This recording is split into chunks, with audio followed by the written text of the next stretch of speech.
Bienvenue en ce 12e jour de préparation à cette canonisation qui en fait est reportée suite au décès du pape François. Il nous faudra attendre le nouveau pape pour pouvoir vivre cette grâce.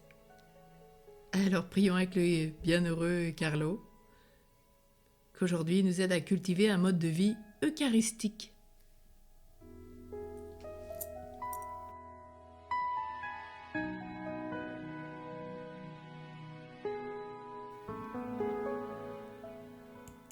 Être toujours uni à Jésus, tel est le but de ma vie, nous dit-il.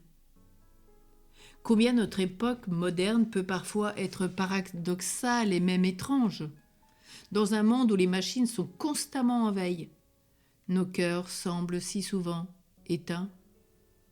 Nous sommes constamment branchés avec nos téléphones, mais rarement connectés avec l'essentiel et à l'essentiel. Nous suivons des chaînes d'information continues, nous trouvons impossible l'injonction de Jésus de prier sans cesse. Pourtant, c'est bien ce que vit Carlo. Ce qui nous informe nous transforme, et ce n'est pas sans surprise si notre âme ne trouve point de repos, puisqu'elle est constamment dérangée par les moindres fluctuations, peut-être de la bourse, des polémiques de la politique, des divertissements. Et tout cela nous divertit face à l'objectif qui est le ciel, par les faits divers les plus insignifiants. Notre âme doit retrouver un attachement imperturbable à la présence de Dieu. Comme on l'a déjà dit, Carlo vit déjà cet attachement par sa régularité dans l'adoration et la participation à la messe quotidienne. Mais sa vie de priant va bien plus loin. Les conseils de Thomas Kempis dans l'imitation de Jésus-Christ pour éviter les distractions peuvent sembler impraticables dans le monde moderne. Il est fréquent de croire que la vie spirituelle de nos ancêtres du Moyen-Âge et après ne peut plus nous rejoindre. Plus d'une fois, Carlo nous rappelle tout le contraire. Pour mieux imiter Jésus-Christ, Thomas à Kempis nous conseille de garder nos regards et de veiller sur nos yeux. Pour Carlo, cela signifie que limiter son usage des ordinateurs ne suffira pas.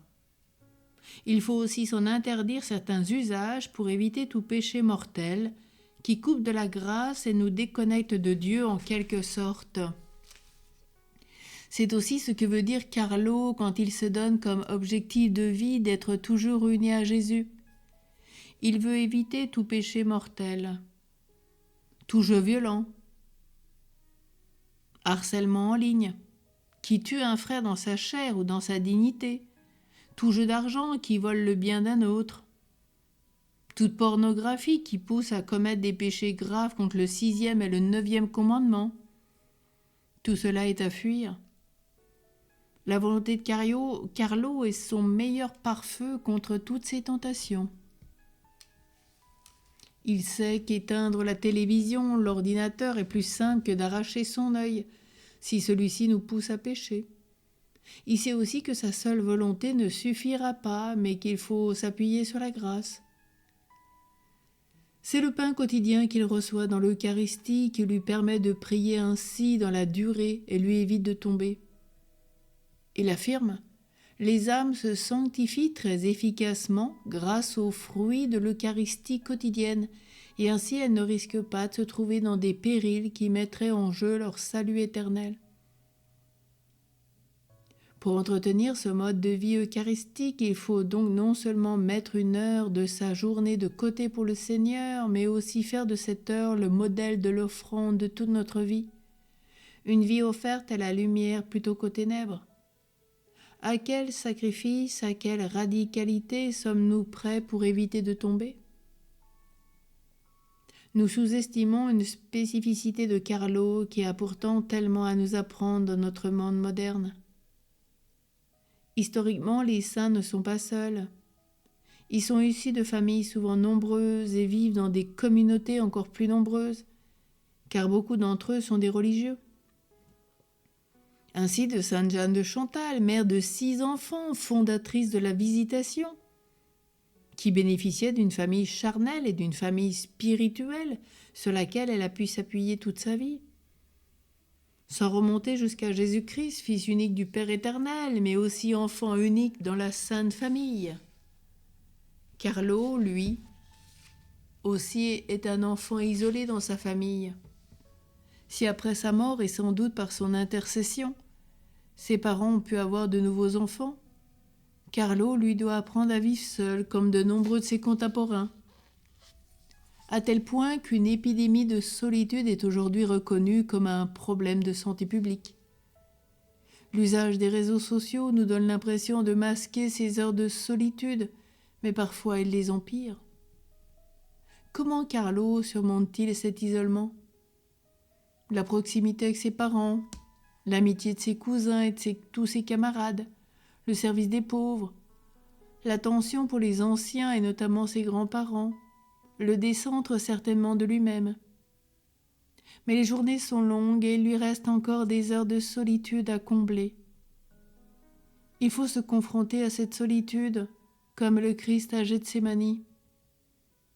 L'audace de Carlo et de Thomas à Kempis, avant lui, c'est d'oser vouloir imiter le Christ, même dans cette banalité de la solitude à laquelle nous sommes tous confrontés.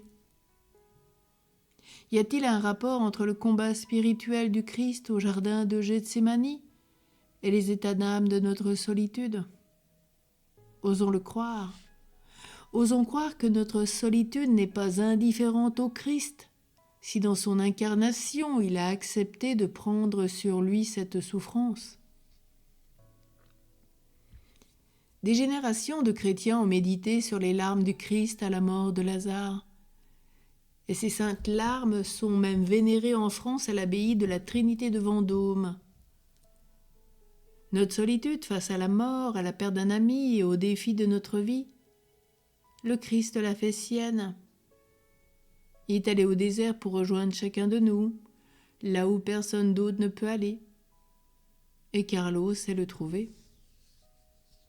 En étant constamment présent à sa présence, Carlo, qui est souvent seul, sait rester toujours uni à Jésus. Nous sommes unis à Jésus quand chaque souffle que nous inspirons et que nous expirons se transforme en prière. Prier est une victoire sur la solitude et le désespoir, affirmait le pape François lors de l'audience générale du 9 janvier 2019. Pour rester unis à Jésus, il faut évidemment ne pas se couper de la grâce, mais il faut aussi en vivre.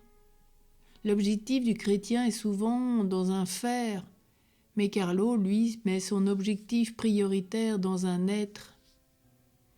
Pour être unis à Jésus, cette lecture spirituelle peut nous aider. Carlo peut nous encourager. Mais il ne suffit pas de prier un temps avec Carlo, il faut être uni toute sa vie au Christ. Sommes-nous prêts à l'offrande totale de nous-mêmes ? Pour être unis au Christ et se tenir dans une prière perpétuelle, les chrétiens, par exemple, certains prient l'office divin à toutes les heures du jour, comme les religieux, religieuses, les prêtres. Cette prière du bréviaire est liée à un miracle eucharistique qui nous dit toute l'importance de cette prière. Le miracle eucharistique de Cassia eut lieu en 1330, près de Sienne. Cette année-là, un prêtre appelé au secours d'un paysan mourant dépose l'hostie consacrée entre deux pages de son bréviaire plutôt que dans une custode. Une fois rendu au chevet de son malade, il ouvre son bréviaire et le voit taché par le sang jailli de l'hostie. Comment ne pas voir là une incitation à prier davantage l'office divin comme un office eucharistique, une présence dans le temps à la présence éternelle de Dieu dans nos vies ? L'aude ou prière du matin, vêpres, complis ou prière de la nuit peuvent devenir le rythme de toute notre vie. À nous de voir. Prions avec Carlo, qui nous accompagne de sa prière, lui qui est sourire du ciel. Tu as accepté avec confiance d'être dépouillé de ta jeunesse pour te dédier au ciel avec Jésus et Marie, à une mission d'amour sans frontières. Reposant avec ton corps mortel là où François d'Assise s'est dépouillé, de tout bien terrestre, tu cries avec lui au monde que Jésus est toute notre joie.